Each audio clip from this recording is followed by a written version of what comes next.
Hello, everyone. My name is Cameron Cowan. This is the Cameron Journal Newshour. Thank you so much for stopping by. I will admit I'm a little low energy this evening. We have the headphones on because we got some videos coming up. Headphones that disconnected when I started Ecamm Live and just now got them reconnected. Anyway, yeah, so happy President's Day, everyone. It is President's Day. We used to celebrate Washington's birthday and Lincoln's birthday, and they were both in February. So we said, well, let's be efficient. Let's mush those together and have one holiday on the third Monday of February. So a lot of people have been off work today. Government's closed today. No postal mail today. All this type of thing. I will admit I took the opportunity to catch up on a bunch of stuff on the business side of things and to get some rest and relaxation. People kind of forget I'm a one-man show for now. I have an editor that edits some of my interviews and things like that, but everything else I do myself. And I also work for Suit Media as part of the Cameron Journal and everything. And so I'm running my basically two media companies at once. I book 2 shows for myself. I book shows for 3 to 4 other people, depending. I have help with some of the stuff on the soup side, of course, because we have staff over there and everything. But I'm still a one-man show, which is why sometimes I roll in here and I'm kind of like, oh boy, long day. Because usually my day starts about 8:30 in the morning when I wake up. And so I usually work a full day and then do the news hour in the evening. So Mondays are always a very full day, and sometimes I have recordings before this, and that was not the case today because Calendly lets you put off federal holidays, and so I have all the federal holidays put off. I almost canceled this evening because I was kind of like, well, it's a holiday. How many people are going to show up? And so far, not many. But I'm like, it's a holiday, you know. People probably took a vacation or whatever have you, and I'm like, well, I could always, cancel this evening and everything. But there's a lot of news stories coming out right now. There's a lot of things happening, and which gets into Epstein and Gaza and just everything. So I figured since the week of news was a little slow that last week and everybody was off today, we could use this time to catch up on some of the stories I haven't had a chance to talk about in a while. We'll definitely do that. I want to remind everyone that if you want everything from the Cameron Journal, including the Living Joke, articles, and all that jazz delivered directly to your inbox, you need to sign up for the newsletter, which you can do in one of 2 places. You can go to CameronJournal.com/newsletter, and you can sign up there. We'll bring your information over. Or you can sign up at CameronJournal.substack.com. And you have the newsletter delivered directly to your inbox with all the fun stuff. So, I want to remind on that, make sure to follow me on social media. Links are in the bio wherever you're watching. But it's at Cameron Cowan on Instagram and Twitter and LinkedIn, and it's at Cameron Journal on TikTok. It's Cameron Journal on Blue Sky as well if you're on Blue Sky. So, and I post extra content, threads, if you want articles of my stuff in your feed, shorts from the show, shorts from interviews, all this type of thing. That is the place to, that's the place to be. So, let's dive into the news, shall we? So let me do that, and let me do that. There we go. And this overlay is for the wrong is the wrong segment and the wrong color for the wrong show. So we're gonna start right in with um, trade deals. So, as we know, Trump has been trying to reset the global course of trade, and he has been trying to reset the system of globalization we have had for about 25 years, since the end of the 90s and the early 2000s, with China's ascension to the WTO after closing out NAFTA and CAFTA. So, obviously, there have been advantages and disadvantages to both systems, but Trump has really tried to overturn the whole chessboard on this, and unfortunately, in the worst, most costly way possible. And there is fallout from it, and one of the big fallout is people learning how to form trade deals without the United States involved. And here is one such case. The EU and a 12-nation Indo-Pacific bloc are opening talks to form one of the largest economic alliances in the world per Politico. Canada's Mark Carney is leading it. Why? Because Trump blew up U.S. credibility with tariffs, chaos, and isolationism. So the world is reorganizing without us. Didn't Trump make America strong? He made America irrelevant. There is, and then of course someone points out, all the deals Canada has been, has been going through, and the way Canada's been reaching out in trade and all this type of thing. And so, yeah, it's an interesting dynamic. The Since World War II, as we all know, there has been a very kind of organized way global trade has gone. When we first had the Bretton Woods system, and then the petrodollar system, and then which also became the GATT, General Agreement on Trade and Tariff system, that eventually rolled into the WTO, the World Trade Organization. And the World Trade Organization's job was to solve disputes and control the exact thing Trump is doing, which is predatory and penalizing tariffs. Obviously, Trump does not care one little bit about the opinion of the World Trade Organization. I'm surprised no one has told him that we should leave the World Trade Organization or something. But he has set his own way in terms of a policy, and the world is organizing without it. The multipolar trade bloc world of the European Union, the United States, Asia is starting to form in its earliest days, and this means that trade within the trading blocks will be very easy. Trade between them could be quite hard. I saw one thread, I didn't save it off, but someone said reciprocal tariffs. Why were they charging tariffs to protect their markets from us? And I said, well, in the case of the European Union, to protect the integrity of the European Union, as in the case of a lot of other countries, to protect local industry because we are the bigger player, and American companies could come in and drive out local industry in its entirely. We've seen this time and again with Africa, that's why I'm not saying it's fair. I'm just saying that that was the situation. Bearing in mind, the global economic system has made this country very, very rich by being the financial center of the world.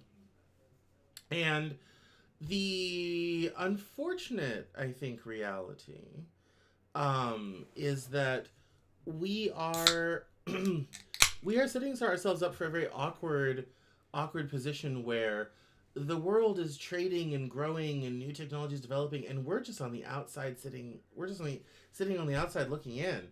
And we've been here before as a country. I think we have a natural aversion to too much foreign influence.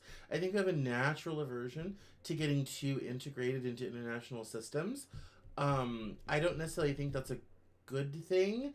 It's a mixed bag. It sometimes saves us from a lot of the other stuff people deal with, but it also leaves us on the outside looking in. And I think this is another situation where we're going to be on the outside looking in of a whole new trading system that we previously controlled, ran, and adjusted to our benefit, and we're now going to be sitting on the outside looking in. And the reality is, even if we get a different administration in 3 years, these changes are permanent, basically, and will take decades to change. and decades to undo. And I don't think anybody's really ready to have that conversation yet. So, anyway, we have a lot of stories. Let's move on quickly. um, this kind of starts us into Epstein, Epstein stuff. Yeah, this is all, well, not all Epstein stuff, some Epstein stuff. Today, or yesterday rather, um, oh no, I'm sorry, it was actually on the 14th.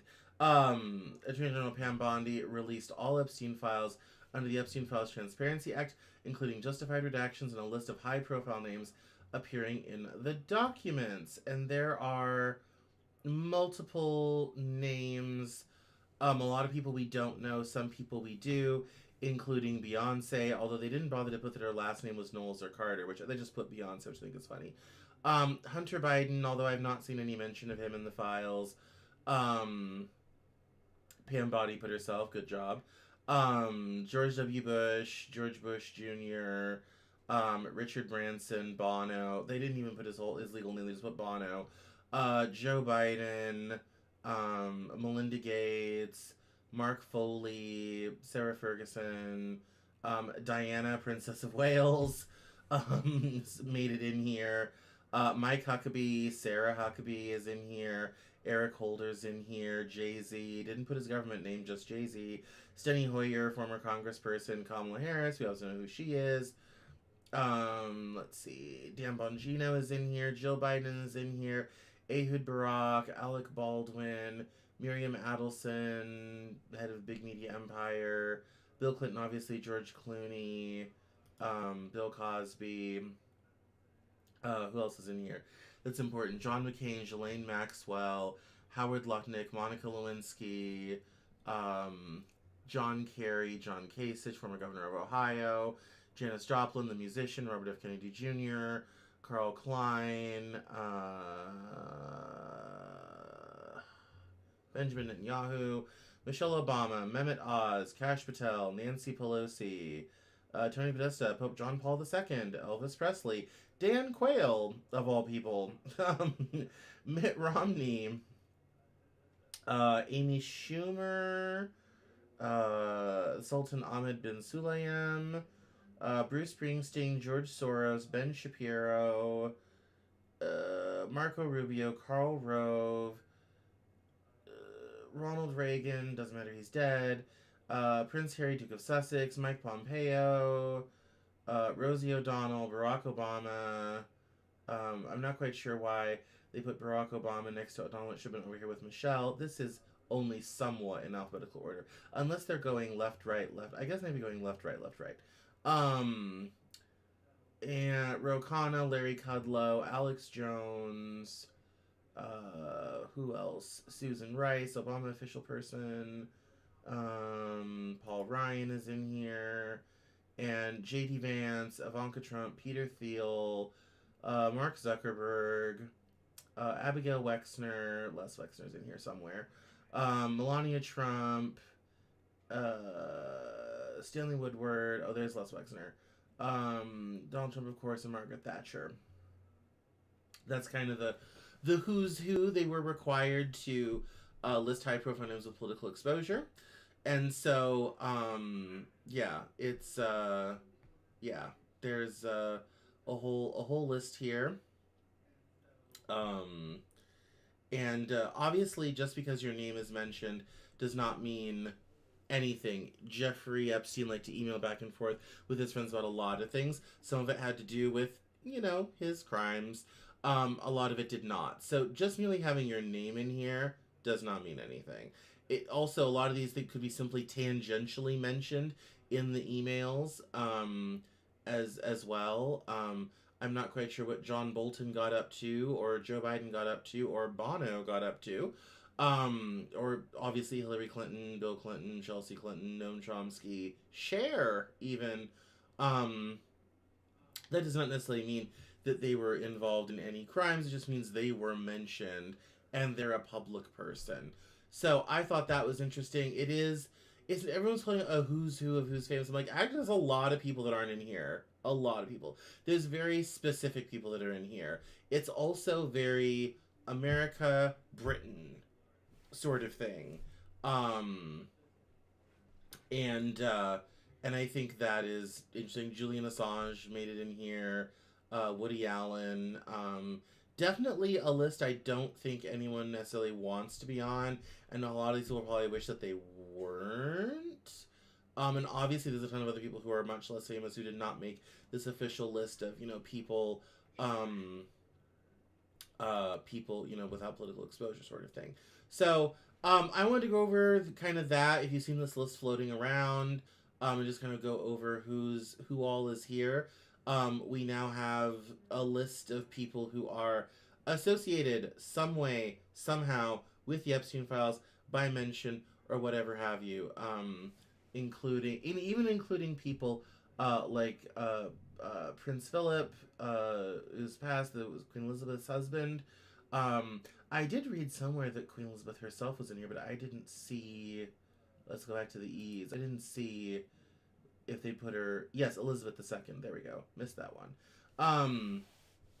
So that yeah, it's a lot of Orrin Hatch, a lot of American political figures, a lot of British political figures. Tony Blair's in here. Obviously British royalty, both former and past. Arthur Edward Rory Guinness, which I thought was rather funny. Bill Barr, former Attorney General under two different administrations. Yeah, so just a very interesting collection of characters. Obviously, these are the ones they're required to release, the people that had political exposure to it. Lots of other people have been tangentially mentioned or directly mentioned, and people are just resigning jobs and things like that. This is so toxic, and rightly so. This is the biggest scandal of our time, and the details of it just get worse and worse and worse. What with the well, I won't mention all those things on YouTube because I don't want this video to go down. But all of the things that you've heard about, all the terrible, awful, inhumane things that you've heard about. Anyway, we'll move on. This was a story I've been trying to get to for a little bit, and I thought was very interesting because it has to do with that Russia thing that turns out, as we now know from the Epstein files, was a lot more than just a hoax. It says here, on October 7th, 2016, an emergency meeting was set by infamous pedophile Jeffrey Epstein with Palantir founder Peter Thiel and Russian ambassador to the UN, Vitaly Churkin. Later that day, the Access Hollywood tape came out, followed by Russian-hacked emails being released on WikiLeaks, which were systematically painted by alt-right online trolls paid by Thiel's PAC, MAGA3X, to mean that Hillary Clinton was involved in child sex trafficking. Mike Flynn and Eric Prince both worked to amplify these false, traumatic narratives about Podesta and a cabal of satanic pedophiles run by Hillary. This was done significantly through Breitbart, which was run by Epstein close friend Steve Bannon, and funded by Rebecca Mercer. Additional firepower for these psychological operations were provided by Wagner chief Evgeny Prigozhin's Internet Research Agency, later charged by Robert Mueller. Up to 600 Russians were dedicated to the 2016 election on Twitter and Facebook. The smearing of Hillary Clinton, which mirrored Epstein and Trump's own documented child rape, was later branded as Pizzagate and extended by QAnon.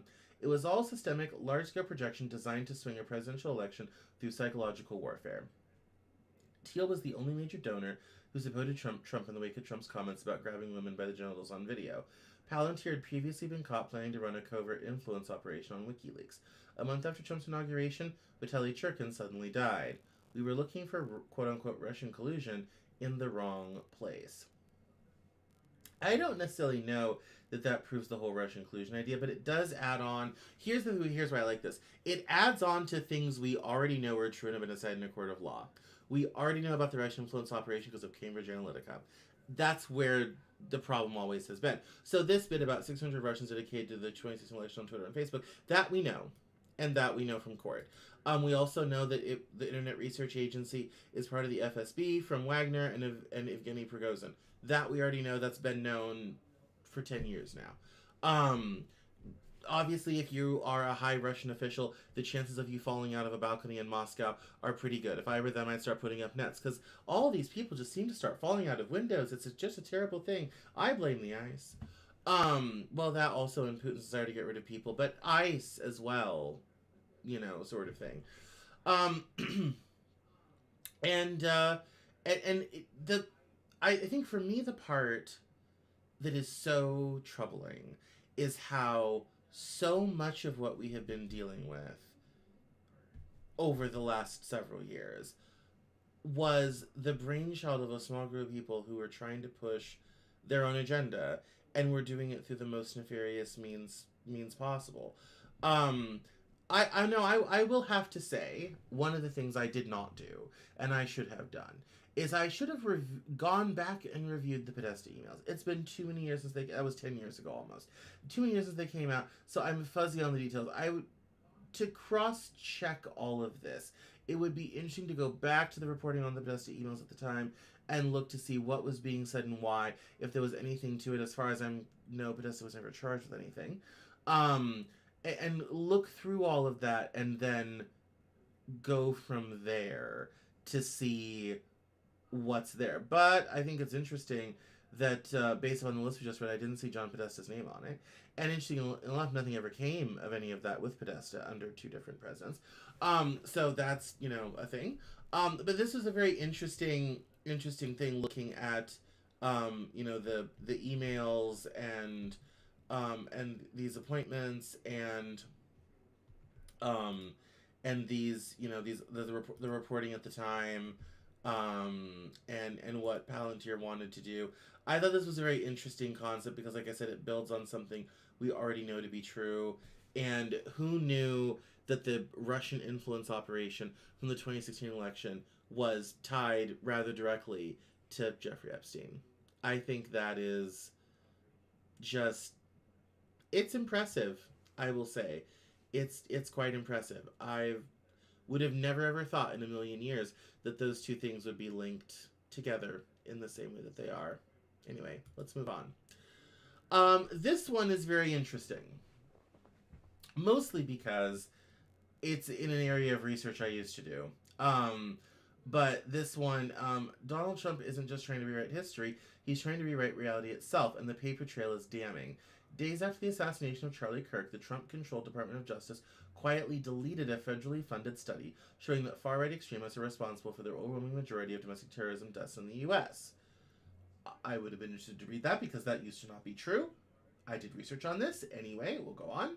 The timing wasn't subtle, the motive wasn't complicated. Trump immediately blamed the, quote, radical left, unquote, for the killing before investigators had identified a suspect or motive, then doubled down in speeches insisting left-wing violence is the real threat. That claim flatly contradicts every serious data set on domestic terrorism, including studies from the DOJ itself, the Libertarian Cato Institute, CSIS, PNAS, and the University of Maryland. So instead of changing the rhetoric, the administration changed the record. This is not messaging, it's state-sponsored narrative laundering. The DOJ offered no real explanation, just a vague notice about reviewing websites to comply with unnamed executive orders. Translation, the facts were inconvenient, so they disappeared. That's a stretch. This is how authoritarianism actually works, not with one dramatic lie, but with quiet deletions, buried data, and an audience told to trust the man yelling loudest of the evidence sitting right in front of them. Trump didn't challenge the conclusions, he removed them. That's not governance, that's reality control. Every presidential administration's done that, though. I mean, it just has. Everybody... One of the first rules of government, especially in democratic society, is you have to control the narrative. If you don't control the narrative, someone else will control it for you. By the way, Democratic National Committee, are you listening about controlling narratives and controlling your brand and controlling how things are framed? Anyway, that's another whole story. But I was hoping to get a look at this study, but the link is not working. This Washington Post graphic I thought was very interesting. And the thing, when I was kind of interested is when I was researching domestic terrorism back in 2011, it was quite obvious that the most active groups, not just in the United States, but around the world, definitely had more left-wing ideology than right-wing ideology. For the simple fact, most right-wing people are trying to reinforce the system and the status quo. That's the definition of being conservative. And so this Washington Post graphic is interesting from 2013 to 2022. This obviously took place after my research completed. We had a domestic Islamist extremist, right-wing extremist, left-wing extremist, and you have incidences, right-wing, Islamic, left-wing, and then killings. It's a pretty dramatic sort of thing. Yes. And this is the announcement from, yes. This is a file from someone's story about it, which makes sense. Yeah, it's yeah, that's an interesting. The Hill has. Oh yes, yeah. Here is the actual story as it was. It's been saved on Scribd by someone. Good job on them. Um, yeah, that is one of the more common conclusions of recent research on radicalization is that no single profile accurately captures the characteristics of the individuals who commit extremist and hate crimes. True. Has been true. Then here's the initial study and sort of thing. So, might go read more about that, do a video about that later on. But I wanted to kind of review this to show how when we don't know something and when data changes, it shifts narrative, it shifts ideas, it shifts what we think about it. And one of the jobs of journalism that is being performed very poorly by the mainstream media is to talk about things like this, to mention things like this. And so, yeah, I need to save this away so I can dig more into it as time goes on. But it was a very interesting thing. I want to review it and do kind of a more in-depth video on where domestic terrorism now. I have long argued, and I did so recently in a new piece, on in my collection, What the Hell is Going On. I talked about how we really needed a domestic surveillance agency to start rooting these things out. That was before Trump won in 2024 when I wrote that. I think we're getting one whether we like it or not, thanks to Palantir. I am still nominally in favor of that, but much like our British, French, and Canadian cousins who have such agencies, there needs to be guardrails, and a lot of them. So, let's move on. Oh, yes, Mr. Tellerico. So, James Tellerico is running for Congress in Texas, and I wanted to watch this video because it's very emblematic of, I think, a lot of the problems with the media and some of the issues that we now have and we now face. So let's just listen in. Here we go. Well, yeah, I think it's interesting. I've been in this race for 5 days, and I've had a lot of interviews with national media. No one's ever asked me about the cost of housing. No one's asked me about the cost of prescription drugs. No one's asked me about the cost of childcare. The only thing the media wants to ask me about are trans athletes. And so what I would say is that the only minority destroying this country is the billionaires. Trans people are 1% of the population. Undocumented people are 1% of the population. Muslims are 1% of the population. We are all focused on the wrong 1%. Trans people aren't taking away our health care. Undocumented people aren't defunding our schools. Muslims aren't cutting taxes for themselves and their rich friends. It's the billionaires and their puppet politicians. And so we need not only the media, but all of us to focus on the real problem at hand. Well, and now, my dear students of the Cameron Journal Newshour, why does the media only focus on divisive identity politics issues and never the actual real issues? Because, say it with me now, the billionaires own the media. Very good, class. Bravo, bravo. When you have billionaire-controlled media, you get a media who's deeply unserious. And that is one of the problems with journalism in this country. And I'm glad someone like James Tellerico is pointing it out for what it is. Finally, someone saying something.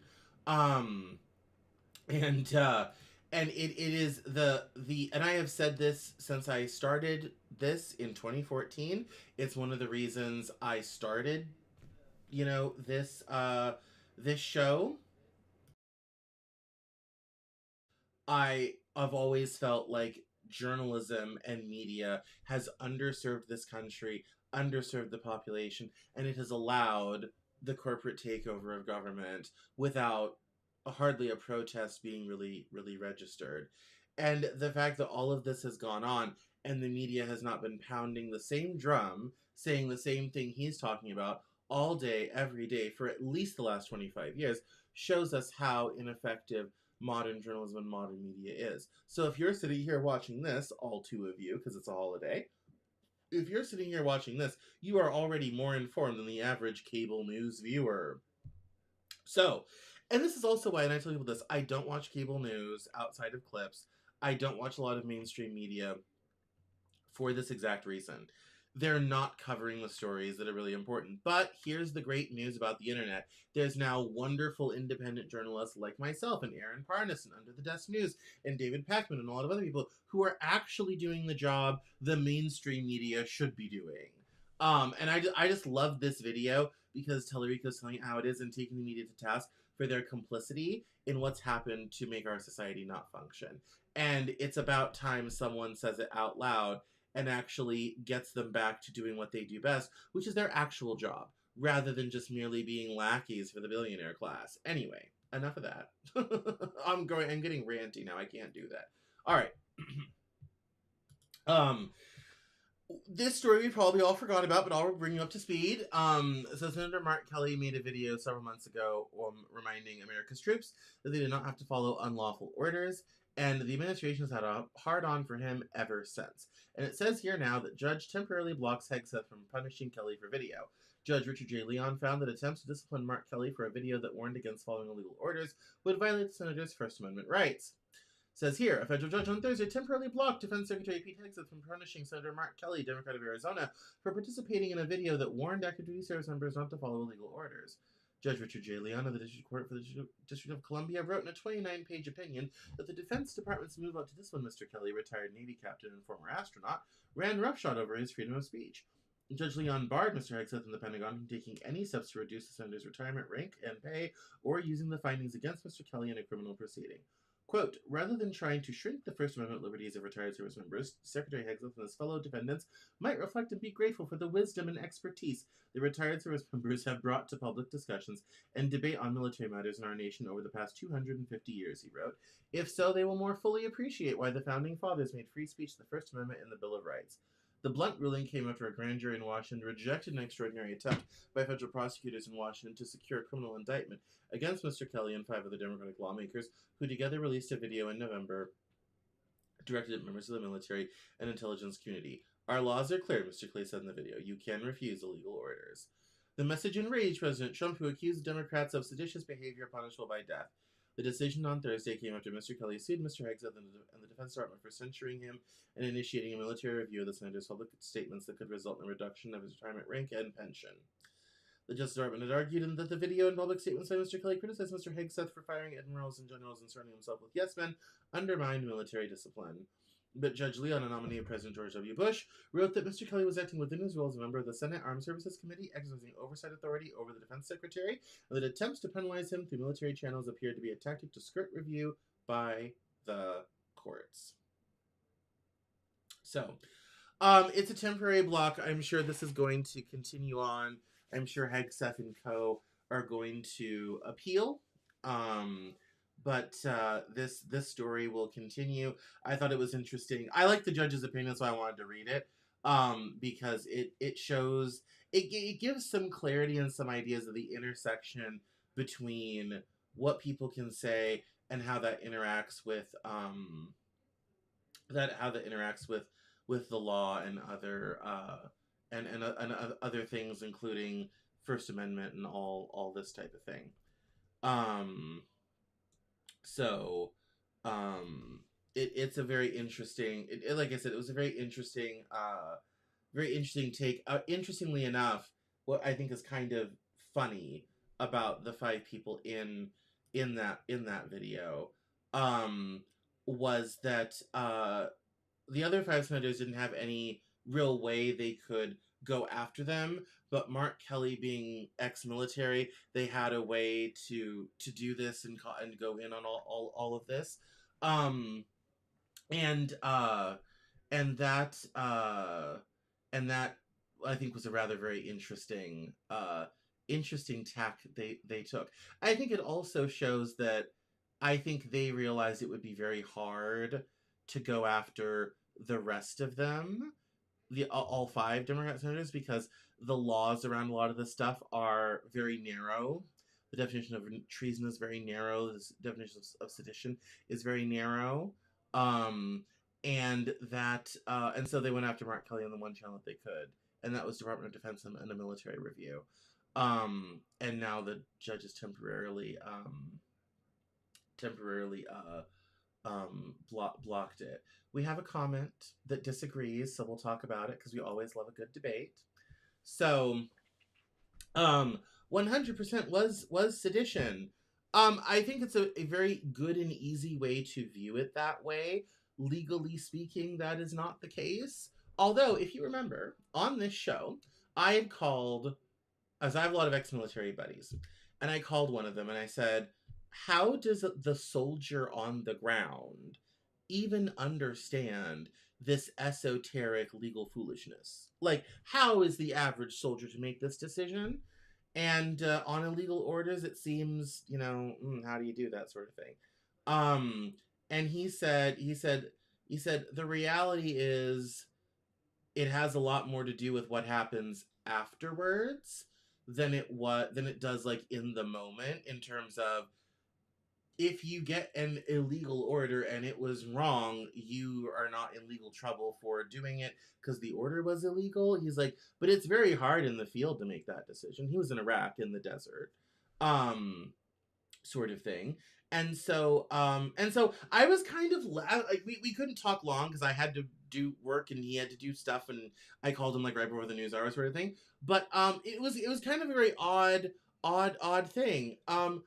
When it comes to whether this was seditious behavior or not, I I don't view it that way legally. I don't perceive it that way. I realize that's my own view of things. Um and so obviously how you feel about the context of what that video was made in, and it was after boats had been bombed in the Caribbean without an authorization of Congress for war, didn't really know who a lot of these boats were, sort of thing. One comment is like, and it turned out to be a Russian marked sub. Yes, there were Russian subs in the Caribbean, including the tanker that got turned around and escorted full of oil by a Russian sub. There was also cartel boats and people that drowned and all this sort of thing, and all of this without any authorization from Congress. I would also argue if there's a Russian sub and we're shooting at it, that can cause a war. I would advise care and carefulness. Obviously, and this goes to the other comment of improving intent. Obviously, one of the issues here is you would have to prove the fact that they were trying that video by those senators what had intent to undermine military discipline. I think one of the things the judge here is arguing is that it was free speech in his capacity as a politician. He was acting as a politician, and therefore if they want to sue him under other laws, they're welcome to try, but trying to go after his military rank and pension, which is really all they've got because he's the only one they're going after, would be very difficult. Obviously, everyone's going to have their own opinion on whether that video should or should not have been made. Personally speaking, I think it's a lot of burden to ask the everyday soldier, sailor, airman in the plane, in the boat, on the ground to be making these sorts of sophisticated legal decisions that JAG officers spend time dealing with and that judges in court spend time dealing with. Your average, mortarman, gunman, artillery person is not going to be familiar with such esoteric things. So in that way, it may not have been helpful from the military's perspective, but I think politically it was I think politically it made sense for Mark Kelly to do as a senator. I think that was where the judge was coming from. Um, do you think the media knows better than Pete Hegseth as to where that boat came from? It's not like they just found it randomly. They've been watching it back and forth from Venezuela. Oh no, I have no doubt that those boats were carrying drugs. I'm not, no doubt. All I'm saying is that care should be required. One, because you don't want to be shooting other countries' equipment that might cause a war. And for two, there are actually laws and regulations around how this stuff is supposed to be dealt with in terms of boarding and preserving human life and arresting people, most importantly, and charging them with crimes. It's not a matter of should we be going after drug boats. I think we should. I think it's a matter of process and authorization, which is an important part of a democratic and free society. I don't like the news media trying to pass judgment on things any better or faster than anybody else. And I myself try to avoid doing this myself. Um, uh, but we do have to. I think it is important to follow a structure and a process for a lot of this stuff because it can quickly get out of control. That's, I think, the important thing here. Um, it's oh, this government is good. It's just because they want to control the narrative. It certainly can be perceived that way. Um, Trying to control a narrative and speak out is not legally in that very narrow definition of what sedition is, which I think was covered by the Security Act 1947 a little bit. Um, and so that yes, like I said, is it necessarily a good thing to burden the military with? No. Did it make political sense in the moment for them to do that? Yes. Um, Good politics does not automatically mean that you've broken the law. And I think that's one of the judge's points here. It's a temporary block. This case will go on. We will find out more. I'm sure the government will continue to appeal and all this type of thing. Two drones versus a battle on the sea that could cost more lives. I mean, yes, I'm not saying let's not go after drug boats and let's not, reduce cartels activity and all this type of thing. I think we should. I think it's important to be careful and have a process. That's what I think is the most important, I think, part of all of this is understanding the process. I think it's definitely something where I don't know I don't know that I would have necessarily done that video myself or participated myself, but I understood the politics of the moment. So we're getting late and we have a lot of stories to go through, so let's move on quickly, but thank you for commenting. This one is a very important story because it will change the health of everyone listening to this. All three of you. The Trump administration erases the government's power to fight climate change. The Environmental Protection Agency rejected the bedrock scientific finding that greenhouse gases threaten human life and well-being. It means the agency can no longer regulate them. This is great news if you own a factory with smokestacks. President Trump on last Thursday, announced it was erasing the scientific finding that climate change endangers human health and the environment, ending the federal government's legal authority to control the pollution that is dangerously heating the planet. I think that was in the Clean Air Act, by the way. Anyway, the action is a key step in removing limits on carbon dioxide, methane, and 4 other greenhouse gases that scientists say are supercharging heat waves, droughts, wildfires, and other extreme weather. Led by a president who refers to climate change as a hoax, the administration is essentially saying the vast majority of scientists around the world are wrong, and that a hotter planet is not the menace that decades of research shows it to be. It's a rejection letter of the fact that had been accepted for decades by presidents of both parties, including Richard Nixon, whose top advisor warned of the dangers of climate change, and the first President Bush, who signed an international climate treaty. It is a knockout punch in the years-long fight by a small group of conservative activists as well as oil, gas, and coal interests to stop the country from transitioning away from fossil fuels and towards solar, wind, and other non-polluting energy. This is about as big as it gets, President Trump said at the White House as smiling Lee Zeldin, the administrator of the Environmental Protection Agency, stood by. We are officially terminating the so-called endangerment finding, a disastrous Obama-era policy, he said. Mr. Trump called it a radical rule that became the basis for the Green New Scam, a label the president gives to any effort to curb emissions or develop renewable energy. Mr. Zeldin called it the single largest regulatory action in the history of the United States. He accused Democrats of having launched an ideological crusade on climate change that strangled entire sectors of the United States economy, particularly the auto industry.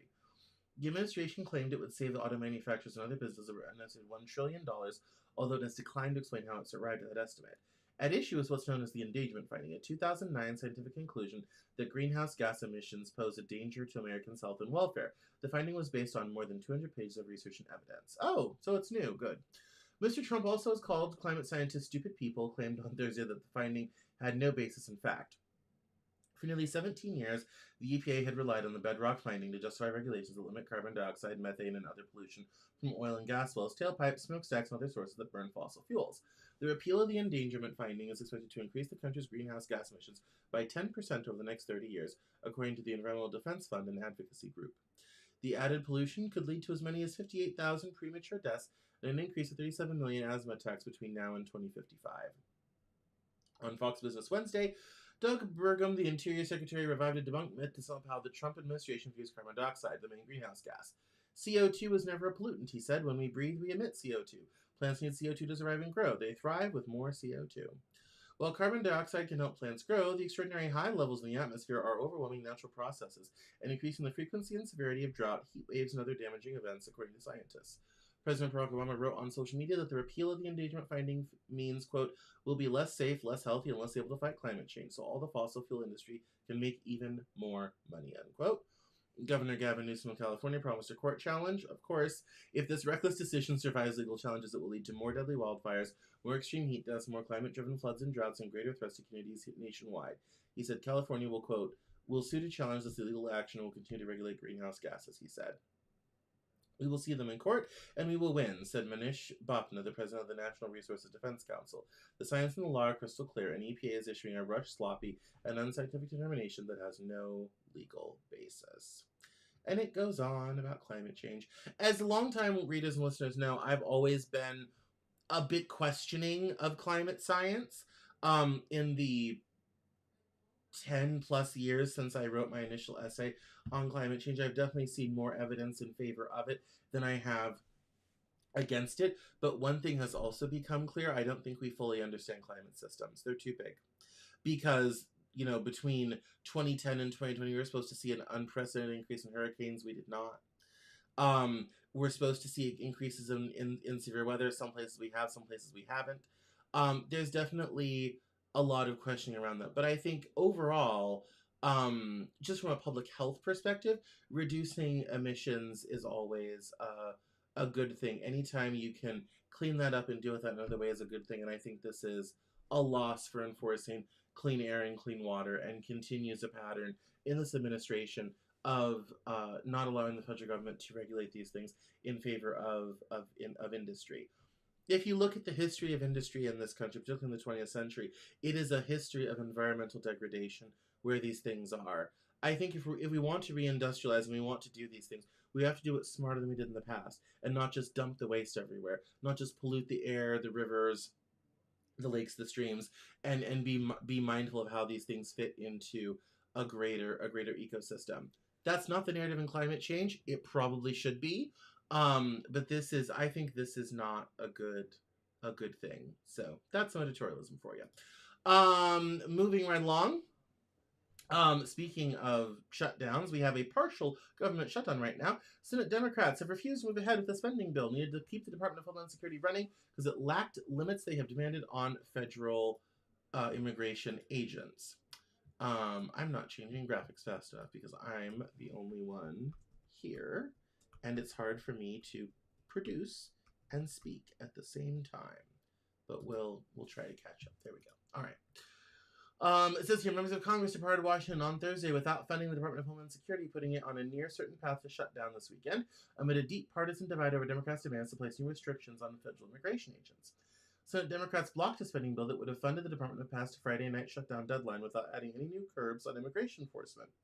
An expected outcome after bipartisan talks on limiting President Trump's crackdown deadlocked. With the funding deadline less than 36 hours away, Republicans tried to advance a bill that the House approved last month to fund the department through September, which Democrats blocked 2 weeks ago as they insisted on new measures to rein in federal immigration agents. As expected, the proposal, which contained modest guardrails far short of Democrats' demands, failed to draw the 60 votes necessary to overcome a filibuster, though it was 52 to 47 with nearly all Democrats opposed. As they prepared to block the legislation, Democrats said that Thursday's announcement by Tom Homan, the border czar, that the administration would pull immigration agents from Minnesota and end its crackdown there was not sufficient to get them to back down on their demands. Quote, abuses cannot be solved merely through executive fiat alone, unquote, said Senator Chuck Schumer, Democrat of New York and the minority leader. Without legislation, what Tom Homan says today could be reversed tomorrow on a whim from Donald Trump. With Democrats and Republicans still far apart on their demands and little progress showed from days of negotiations, the House and the Senate both dismissed lawmakers who are scheduled for a week-long recess, all but guaranteeing a shutdown of the Homeland Security Department. And it's Monday, so you'll guess what happened. Should funding lapse on Saturday morning, it would be the third time in 5 months that parts of the government would have come to a halt because of congressional standoff. Given the scheduled recess, the shutdown would last at least through the week, although leaders advised their rank and file to be ready to return to Washington at the event of a deal that still appeared far off. Senator John Thune, Republican of South Dakota, and the majority leader pushed for another stopgap bill that would keep funds flowing. Mr. Thune said on Thursday that Democrats should support interim funding since the administration has submitted a, quote, reasonable good faith offer, unquote, for guardrails and immigration enforcement, and he pointed to the announcement by Mr. Homan. Quote, maybe there's some more ground the White House could give on a couple of fronts, Mr. Thune said. I don't know, but I think right now at least there ought to be an understanding that these discussions need to continue and that the solution is at least in sight, and we ought to keep the government open. But Democrats assume they will not even allow a temporary funding measure to proceed without measures to curb the tactics of federal agents carrying out the Trump administration's deportation campaign. Just one of them, Senator John Fetterman of Pennsylvania, voted with Republicans in favor of the spending measure on Thursday. And it goes on to some other details and all this type of thing, and we don't need to read all that right now. But, so the Department of Homeland Security is rather shut down right now over ICE funding. This is one where, for people that want to see government functioning and never a shutdown, all this type of thing, this obviously is a, not a great moment. It's great politics for Democrats right now. It does not mean it makes for a functioning government or a society, but it makes for good politics. These things are often not coterminous. And I understand why they are doing it in the wake of recent events. I don't necessarily know that this hill is the one to die on right now. I think it's something where with Tom Homan saying they're pulling out of Minneapolis and Minnesota and all this type of thing, it seems to me you could deliver this funding as a good faith way of saying, we've got this shutdown here. We have some guardrails sort of thing and going on, but obviously the Democrats are trying to do much more than that and have many more curbs on what is happening. So yeah, like I said, bad policy, good politics. In our next story, this is the Gaza stuff. And we 110% need to talk about it because it's kind of fallen off the news radar. And it shouldn't. And we'll probably stop here and get to some of the other stories later. Let's listen to Senator Sanders for a moment because he'll say it faster than I can read it to you. Here we go. Senator Van Hollen said that he worries that the meeting today indicates that the Trump administration is sort of coming around on, or at least not going to enforce any parameters to stop the annexation of the West Bank by Israel. I want to know your thoughts. Well, obviously, I think everybody knows that the intention of a good part of the Israeli government is to, in fact, annex the West Bank. Yeah. And do away with any hope for a two-state solution. Yeah. So do I share that concern? Absolutely, I do. And with regards to Laca Cordia, you signed on to that letter to say she needs to be released from ICE detention. What type of precedent does that set when an American resident is taken into detention for protesting Palestine? Look, we have a government today under Trump that is moving us into an authoritarian society. A government that does not respect the Constitution or the rule of law. And the American people have got to fight back and say, yeah, we can have our disagreements. That's democracy, but we are going to obey the Constitution and the rule of law. So, the story here, obviously, is that Israel has been taking more and more land in the West Bank over the last several years. Most Palestinian areas are almost gone. There's tiny pockets throughout. The annexation is almost complete, and Israel, with their new laws, will basically complete the annexation of the West Bank to make sure there's no land for a two-state solution to ever happen. Which also gets into, is it the next tab? It is. Bridge that over to the United Arab Emirates is taking on Gaza's civilian system in a plan backed by Israel and coordinated with the United States. According to officials familiar with the talks, Abu Dhabi has proposed assuming full responsibility for Gaza's civilian management, backed by a multi-billion-dollar investment. Negotiations in recent days have included the exchange of draft agreements among the three parties. Under the plan, the UAE would oversee all markets and trade in Gaza, deploy armed security forces to protect logistics centers across the territory, and operate alongside American private security firms. All goods entering Gaza would be purchased from Israel, with Israeli contractors hired for implementation. Existing distribution points would be transformed into centralized logistics hubs feeding Gaza's private sector. Senior Israeli officials described this proposal as a comprehensive Emirati takeover of civilian responsibility, saying the UAE is prepared to enter Gaza at full scale and act as the territory's civilian sponsor. So, what is, you have two things happening here. You have the first story, which is the completion of the annexation of the West Bank. You now have the UAE saying, well, we'll run Gaza for you while we figure everything out. And with buying everything from Israel and using Israeli contractors for implementation, you basically now have a soft annexation of Gaza. One could argue, and I will make the argument right now, and then we'll talk about the horrors of Gaza, this amounts to an annexation by proxy. This amounts to a soft annexation of Gaza, in so much as the West Bank is a hard annexation. The annexation of Gaza is a soft one, because now if Israel is running everything with the UAE kind of nominally footing the bill, and paying for some of the security and all this type of thing, it amounts to nothing more than a soft annexation of Gaza. Which means their plan to turn Gaza into the Monaco of the Eastern Mediterranean, the Macau of the Mediterranean, if you will, makes it almost nearly complete. And that is a very sad turning point for Palestinians. They have almost been fully displaced now. It's taken almost 80 years, but the full displacement of the Palestinian people is nearly complete. And that's a very sad moment for Palestinians who happen to live in the wrong land at the wrong time. Speaking of that, Reuters has confirmed in early 2024, U.S. diplomats blocked internal cables describing northern Gaza as, quote, apocalyptic wasteland. The reports included harrowing details: human bones scattered in the streets, bodies left abandoned in cars, and a total collapse of access to food, clean water, and medical aid. These cables were not speculation. They were based on first-hand field observations from UN agencies and humanitarian workers on the ground. So why were they blocked? Because they were considered too graphic, lacked balance, and might make Israel look bad. Senior officials at the U.S. Embassy in Jerusalem, including Ambassador Jack Lew and Deputy Chief Stephanie Hallett, stopped the reports from reaching higher levels of the U.S. government. They feared the cables would contradict the administration's public narrative and disrupt ongoing political cover for Israel's actions in Gaza. According to former officials, humanitarian experts were sidelined, ignored, and outright dismissed. Inside meetings, the question from officials was not how to respond to starvation, but reportedly where are all the skinny kids. This was not merely policy misjudgment, but a complicity on a grand scale. The Biden administration had access to concrete evidence of mass death, starvation, and social collapse, and instead of sounding the alarm, it chose to suppress the truth and preserve its political position.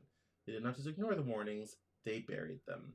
And it mentions there's a Reuters story on the person who wrote it. Regardless of the who, and this is not great on behalf of the Biden administration, by the way.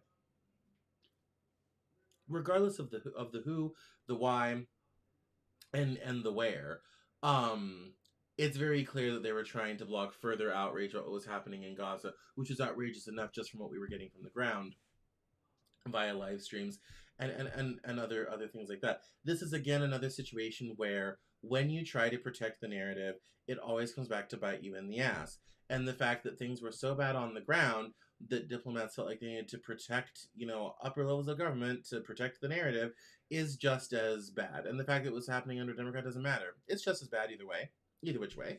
However, again, if we had a functioning media, this would have come out anyway. We wouldn't have needed to wait on government cables to confirm it. We would have had people on the ground talking about it.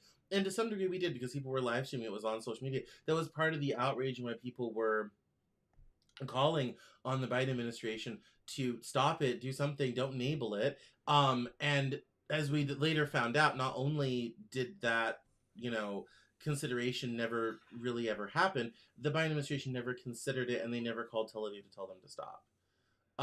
They kept on going with it, and now we know behind the scenes when things were getting bad, rather than let people know and at least pick up the phone to call Tel Aviv to stop, the Biden administration let the tragedy continue and continue and continue and continue.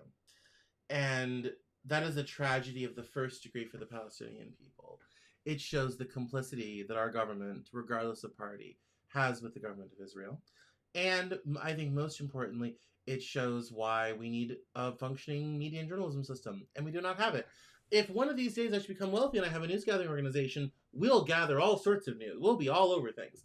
But in the meanwhile, this is a sad moment for us all, and a sad state that the narrative was more important than anything else. So I'm going to stop there because it's a holiday and I'm tired. We have more stories, but I will cover them in the newsletter or cover them next week or whatever have you. So thank you for all the great discussion tonight. I really appreciate it. Thank you all for coming by. I want to let everybody know, make sure to sign up for the newsletter, CameronJournal.substack.com. Make sure to catch me on social where you can see clips from me, from The Living Joke, all this type of thing. Follow me wherever you're watching me right now. My name is Cameron Cowan.